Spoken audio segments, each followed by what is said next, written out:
Church person. Infinity.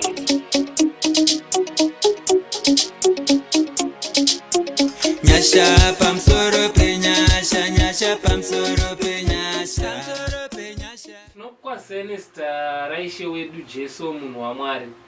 Muchitiona takutsikai kudai isusu vemedia, tagara pasi tukaona zvakatinakira chose kuti timbokutsikai, timbokurukura nezvealbum renyu radai kunetsa mastreets. I think chekutanga vazhinji vangadewo kuziva kuti anombonzi sei preacher ndiani uye anogara kupi. Alright, pakanaka chose ndinokugamuchirai pano pastudio patiri pa Skyline Music. Ndo pastudio pedu patinorekodera music. Inini sei preacher, zita rangu chairo rekuberekwa ndinonzi Forget Matthew Ndoro. Ende ndiri munhu akaberekerwa munharaunda yekuwadzana 3 muno. Ndo mandikaberekerwa mandinogara. Okay, saka sei preacher izita rekuberekwa naro here kana kuti nderenyu repastage, uye zita iri rakamboya zvaita sei? Hameno munganyatsotitsanangurirawo nezvezita iri.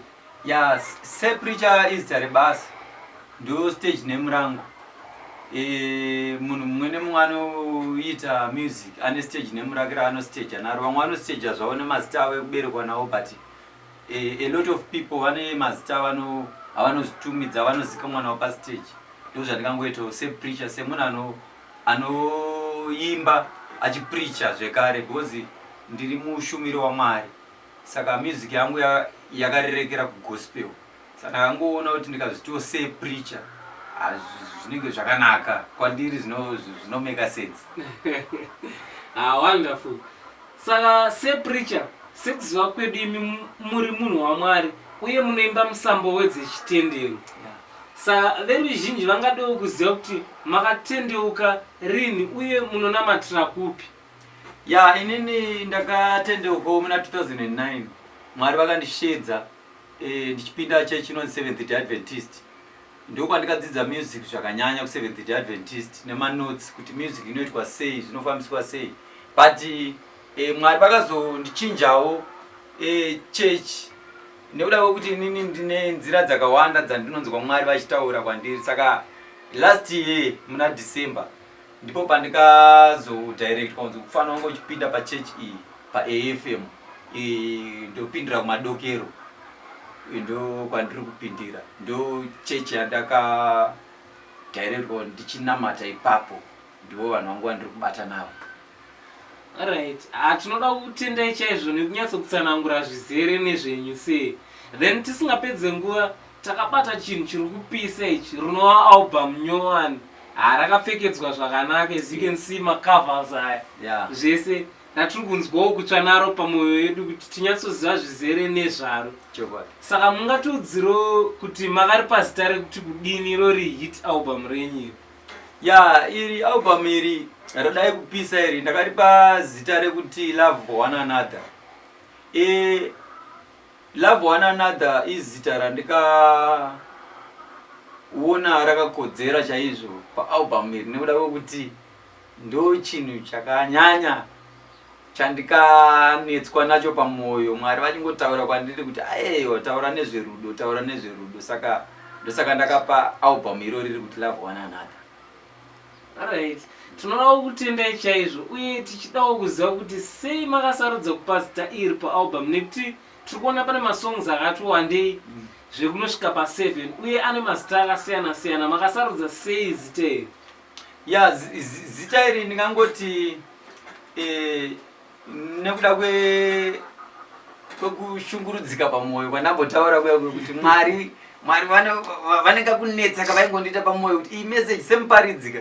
Ndine message dzandinenge ndichiudzwa naMwari kunzi iyi pasizeni ino itaura zvakati, pasizeni ino iparidza zvakati. Saka iyi message yakanyanyova ine udzamu kuti rudo rinenge ruri kutonhora muvanhu. Saka unoona kuti hama nehama dzikupandukirana, nyika nenyika dzikupandukirana, ndudzi nendudzi dzikupandukirana mazuva anaya. Saka rudo zvaruri kutonhora kudaro, ndakaona kuti ndikamboimba nezverudo ruri rwandiri kuona ruchileka muvanhu, zvinotiitira zvakanaka. Ndosaka ndakazosvika pakunatsodzamisa pfungwa dzangu kuti aiwa, iyo iyi ndo inofanira kunge iri musoro wenyaya. we love one another. Alright. Yeah. So song yamungade kutanga kuti uzoone zvayo paalbum irori randakabata ndeipi inonyanyo kukupisai pamwoyo kuti dai Mwari vaipa seed yakawanda kudarika yevavengi venyu yasvika kure nemeseji yamakatumwa nayo naivo Jehovha El Shaddai, uye sei maiti iyoyo pane dzese idzi because i7 kaidzi dzatikuona dzirapa? Yeah, pa7 idzodzidzi ndakadecide kuti ndinyanyofarira Sterek mandiri song yacho yekuti love one another futi. Saka iyoyo yekuti love one another ndiyo song yandingangode kutanga kutaura nezvayo. Isong yandikanyora mushure mekunge ndasangana nechitiko ichochi chandiri kutaura nezvacho ichi chekuti rudo ruri kutonhora muvanhu. Saka isong yandikadecide zvekare kuti iyoyo song iyoyo ndiite title track, and then iyo song iyoyo ndiyo yandiri kushuwirawo zvekare kuti iende kure zvakanyanya. Ndosaka muri kuona kana mukainatsoiteerera zvakasimba muchaona kuti ndakaisanganisa chirungu nechishona kuitira kuti isvike kure malanguages mazhinji asingakwanise kunzwa shona achikwanisa kunzwa chirunguwo zvekare. Vese vane privilege yekunzwa chirungu vaya vanokwanisa kunzwawo futi song iyoyi nekuda kwekuti inenge ine zvairi kuvaudza nekuda kwekuti ine international language inova chirungu. Aiwa, tinotenda. Tisingatambise nguva, ndinoziva kuti vateereri nevese vari kutiona pamasocial media apa vatononokerwa nekunzwa ichi chinyowani ichi chiri kupisa. Saka rega timboisa iyoyi yachona love one another, timboisembla timbonzwa kuti zvakamira sei. Church person. Love, love, love, love. One another, one another. Love, love, love, love. One another, one another. Love, love, love, love. One another, one another. Love, love, love, love. One another, one another.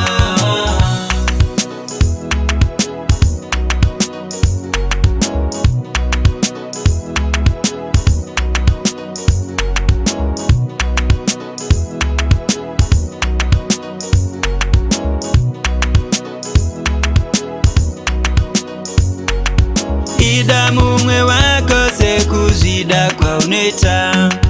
Ida mumwe wako sekuzvida kwaunoita. Ida mumwe wako sekuzvida kwaunoita. Ida mumwe wako sekuzvida kwaunoita. Love, love, love, love. One another, one another. Love, love, love, love. One another, one another. Love, love, love, love. One another, one another. Love, love, love, love. One another, one another.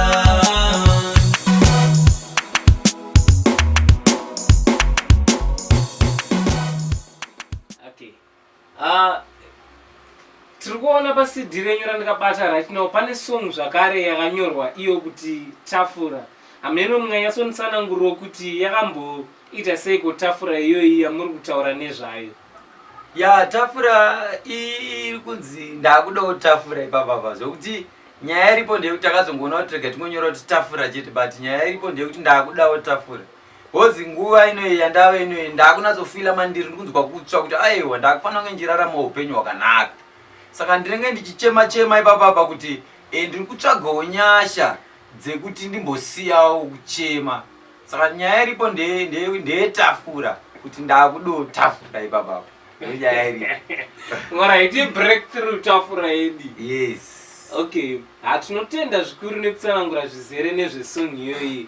Regai timboinzwa timboitsudzura futi kuti vambonzwa kuti yakamira sei ende zvikuenderana ne-the message yamatudzi. Tinotenda. Okay. Aya ondende. Oh yeah, yeah. Aya ondende. Church person. Ndakuda utafura. Vavengi varipo. Ndakuda utafura. Vavengi varipo. Ndakuda utafura. Vavengi varipo.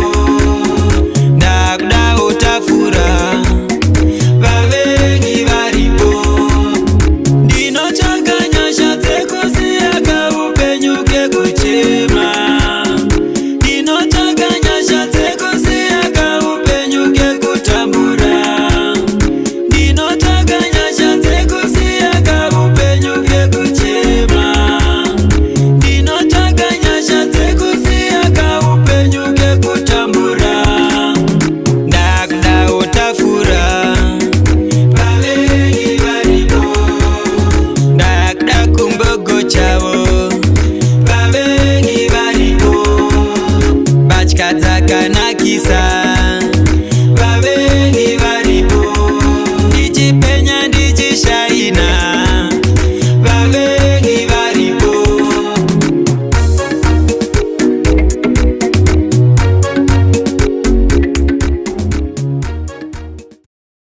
Song yechitatu yamungave kuti timbonzwawo nezvayo ndeipi nai munhu wamwari pabhama renyu? Pane song inonzi Chipfugama. Song iyoyo zvekare ndo imwe song inondibata moyo wangu zvakanyanya because solution yandinoshuvira kuvanhu vese vari mune ino nyika nevanhu vese vanorarama pano pasi ndeyekuti solution yedu ngaibve pamabvi edu pakupfugama tichinamata.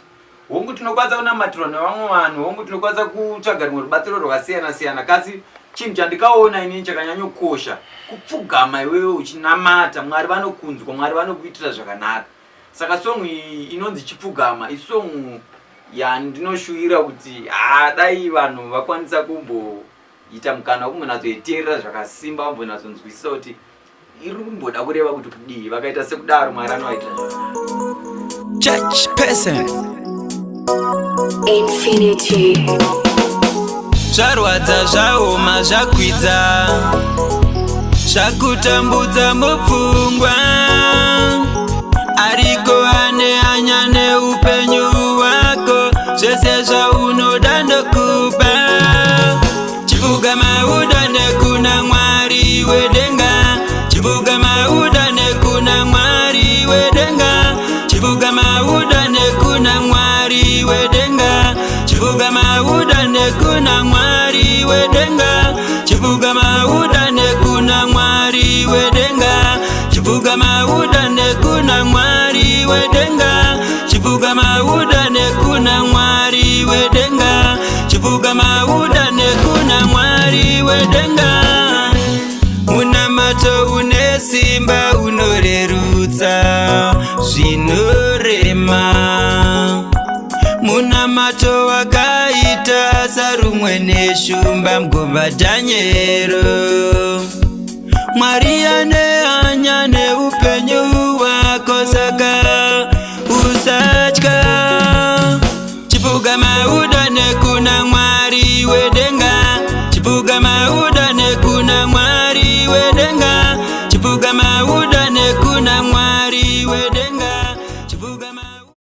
Haleluya, tiri kuitirwa zvakanaka wina nenyasha. Aiwa, ndinokushuwirai musvike kure sepreacher, and I believe Mwari vari kunzwa munamato wangu iwoyu, mashoko ane kurevesa. Aiwa, makanyanya mukuru wangu. Uku ndiko kutumwa chaiko. Saka song iyi yakanzi Anokomborera iyi yakamira sei nekuti ndabva ndangomhanyira pairi panashuwira kuropafadzwa kwenyu. Song iyi inonzi Anokomborera isong yekuti ndiri kutaura zvinoitwa naMwari, nekuti ndinoziva kuti Mwari anokomborera. Kunyange ini zvangu ndambotaura bape kuti pane song inonzi Tafura yekuti ndiri kukumbira utafura. Nekuda kwekuti nguva yangu yarebesa ndichichema, but ndiri munhu ane hope yekuti Mwari anokomborera. Saka ndakanyora iyoyi song iyoyi ndichida kuudza vanhu zvekare kuti ngatingorambai takaringa kumberi. Mwari anoisa nzira pasina nzira, Mwari anotiropafadza chete, saka Mwari anotiitira zvakanaka. Saka iyoyi song inonzi Anokomborera iyi yakatikoshera zvekare kuti munguva dzematambudziko, munguva dzekuoma kwezvese, tinanyoiteerera zvakanyanya, inotiitira zvakanaka. Vari mukusuwa, vari mukurambwa nevadikani nevanhu vari mumachallenges akasiyana siyana, zivai kuti Mwari anokomborera. Tinoda kutenda mbiri kuna Jesu, regai tiinzwe Anokomborera. Tinotenda. Church person. Infinity.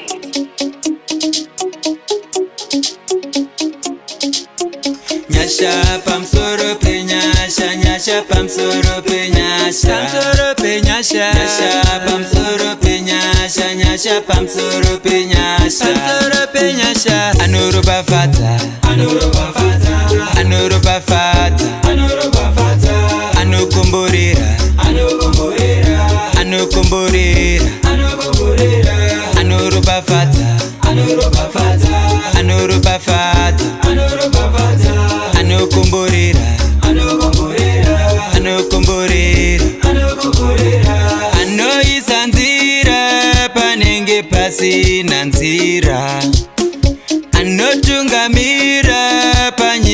dzazere nedima, anoperera pfungwa dzedu, Mwari ndipo anotangira. Vanodana vachirevesa, Mwari anovapindura. Anoropafadza, anoropafadza, anoropafadza, anoropafadza, anokomborera, anokomborera, anokomborera, anokomborera, anoropafadza, anoropafadza, anoropafadza. Panapa pari kuvhumurwa ruponeso rwemweya yedu maareas ese. Apa tabva kunzwa nezvekuropafadzwa kwaJehovha, then ndakuona zvekare yakanzi achanomira nezvake. Ndianiwo maerero ipapa achanomira nezvake, uye ndekupi uku kwachanomira nezvake iye wacho wamaerero pathat song? Uyo ari kunzi achanomira nezvake mumwe nemumwe manje baba, zvokuti mumwe nemumwe achanomira nezvake kudenga kuna Mwari Baba. Saka song inonzi mumwe nemumwe. Ndaedza kungoyeuchidza vanhu kuti kana tichirarama pano pasi ngatisavarairwe ende ngatisafungidzire kuti zvatinoita parima hazvioneke. Mwari wedu anoona kunyange pasi pemvura. Saka you can run but you cannot hide. Saka Mwari haukwanise kumbowahwanda kana kuti sei. Vari kuona zvese zvikuitika, saka uchanomira nezvako kudenga kuna Mwari. Saka ndozvandaedza kutsanangura pasong iyoyi kuti vanhu tingogara tichiziva. Wonderful. Rega tibva tanzwisa vanhu achanomira nezvake. Tinotenda.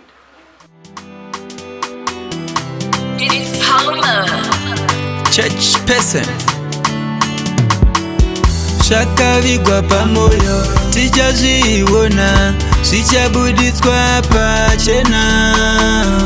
Zvakavigwa zvese zvichaonekwa zuva guru raMwari.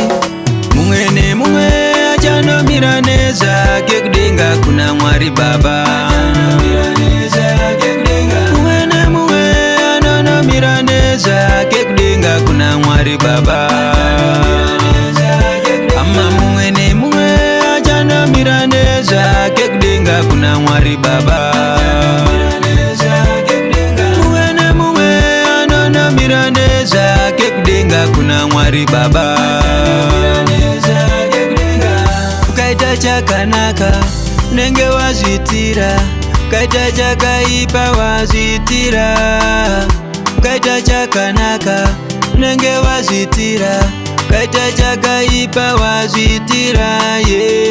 Ukaita chakanaka unenge wazvitira, chakaipa wazvitira. Tendeuka nguva ichiripo, siya basi mabasa erima, uya nasi mutadzi wakamirirwa. Nhasi hakuna kutombomira zvakanaka wena. Tichanzwiririra zvakawanda kubva kuna sepreacher, the church person. Yes. Ende ndisati ndakanganwa ndiri kungonzwa every song yenyu pakutanga paintro. Hapasi kumbotaurwa zvizhinji sezvinoita mamwe maartist anodedzera zvakawanda. But penyu mimi pari kushedzera kuti church person. Zviri kumborevei? Church person ndo introduction yangu yandiropana kutanga nayo pese pandirotoimba, because vanhu vanopana kuzati nini I'm a church person, ndatosiyana nevamwe vanhu vese. Saka zvanda kungoti church person kunofanira kutongoratidza vanhu zvaakutoitwa panapa zvazvekuchechi, nekuti uyu atongowe kuchechi. Saka ndosaka ndichitanga nati church person, kuitira kuti vanhu vazive kuti asvika uyu tatsikwa nevekuchechi. Alright. Ndinoda kutenda kwazvo, uye mobva mangondiudzawo zvizere nezvesong yandiri kuona yakanzi ndafunga kure. Alright. Ipapo pasong ndafunga kure ndoda kuti ndikutendei zvakanyanya. Ndoita kunge ndakubata muromo nekuda kwokuti song iyoyi kana mukatongotaura nezvayo chete, pese panotaurwa nezvesong iyi kazhinji kacho ndinobva ndatosumuka ndotanga kutotamba, zvokuti vanhu vanotoshamisika kuti mukomana yaruta sei, because ndiri munhu afunga kure, but ndakadzidza kuti kana ukafunga kure wafunga kuenda kure, but hauende wega. Unofanira kunge wakatakurwa naJesu kuti uende ikoko. Jesu ndiye anokuyambutsa maobstacles, Jesu ndiye anokuyambutsa makoma anorema. Saka iyi song iyi ndikuedza kudzidzisa vanhu kuti ndafunga kure, but ndina Jesu akanditakura, nekuti ndiye mudiwa wangu, mudiwa wemoyo wangu. Saka ndosaka ipapa pandiri kunyanyotsimbidzira nyaya iyoyi yekuti vanhu vazive kuti kana uchinge wafunga kure unoenda uina Jesu. ndiye Jesu muponesi. Iyo isong inonditira zvakanaka. Aiwa, apa church person regai tikateerere tikanzwe. Tinoti church person. Infinity.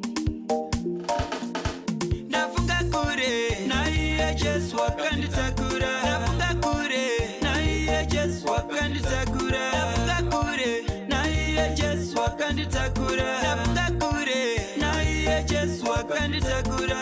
Ndiye mudiwa wangu, we moyo wangu. Ndiye mudiwa wangu, we moyo wangu. Ndiye mudiwa wangu, we moyo wangu. Ndiye mudiwa wangu, we moyo wangu. Nafunga kure, naiye Jesu wakanditakura. Nafunga kure, naiye Jesu wakanditakura. Nafunga kure, naiye Jesu wakanditakura. Nafunga kure, naiye Jesu wakanditakura.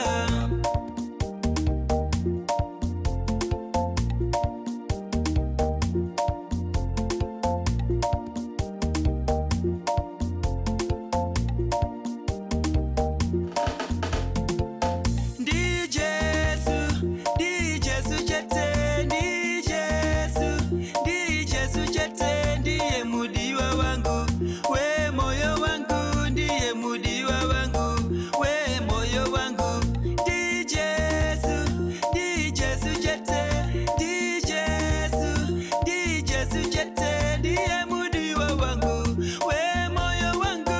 Ndiye mudiwa wangu, we moyo wangu. Saka tisati taparadzana panyama pane chino chirongwa tichinozorora, mungade kuti ndovapi vanhu uye mashoutouts enyu angamhanyire kuna nani pane dzino nguva bosi? ya ndingade zvangu kutenda a few people because vese handingavapedze nokuti vanhu vandoda kutenda vakawandisa, saka rega ndingotaura vashoma pane ino nzvimbo. Ndichitenda pekutanga ndoda kuti nditende Skyline Music because inondisapota zvakanyanya. Ndoda kutenda zvekare Palmer, President Palmer, because ndo vakandisapota paalbum irori pama-instrumentals. Saka ndoda kuti big up kwamuri, muri vanhu vangu vanondibatsira. Ndoda kutenda Revelation Sounds, vakomana veRevelation Records ava vane kundibatsira kwavanenge vachiitawo zvekare pamhanzi papa, saka ndongoda kutendawo zvekare. And then imwe shoutout ndoda kuti ndingoikanda kuna Saveri Media, munhu anoshanda neni unconditionally. Ndine mari, ndisina mari, anofamba neni, anondiitira zvakawanda pamavideos angu, saka ndingoda kukanda shoutout kufuti kwaari. Ndoda kukanda shoutout kuna Bizarro Solis, ndokanda shoutout yangu kuna Jerryman, ndokanda shoutout yangu kuna Ariat, ndokanda shoutout yangu kuna T-Pride. Vazhinji achataura zvangu, but I just want to thank God nekuda kweshamwari idzo dzandataura idzi. Vanondiitira zvakanaka. Ana DJ Fambo, not forgetting DJ Cross Rocks, not forgetting my wife. Ndokanda shoutout ndire mukadzi ne two my kids, saka ndokanda shoutout yangu kwamuri. And then I just want to thank God nekuda kweinonguva yandapuwa. Not forgetting again DJ Enriz. Handingakupedze zvangu mese, but DJ Enriz rega ndipedzisire pamuri. DJ Enriz, big up DJ Enriz. God bless you. Munondiitira zvakanaka, so I just want to thank God. Aiwa, mbiri kuna Jesu, stay blessed. Church person. Infinity.